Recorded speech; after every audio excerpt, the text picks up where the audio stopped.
के बोलो, सब मिल के बोलो, बिना वाली की जय। सब मिल के बोलो, बिना वाली की जय। तेरे नजरिया सबके बदले सवार। सब मिल के बोलो, बिना वाली की जय। सब मिल के बोलो, बिना वाली की जय।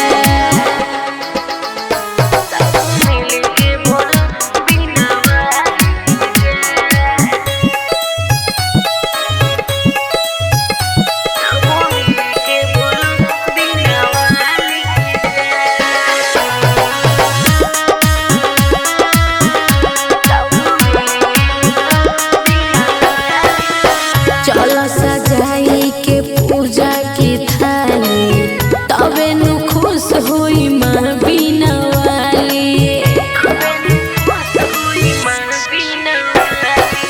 चलो सजाई के पूजा की थाली, तबे नु खुश होई माँ बिना वाली। माई के पूजा जे श्रद्धा से करे, रहे न कबो झोली ओकर खाली।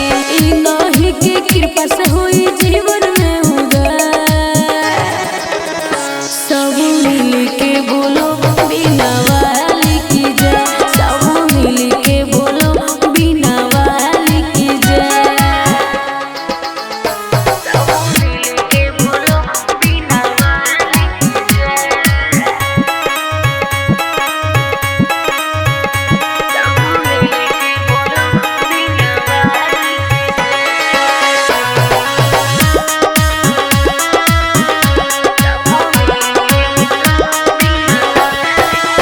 स्वर्ग से आई मैया हमरे दुआरे, चलो न मिल के सब आरती उतारे।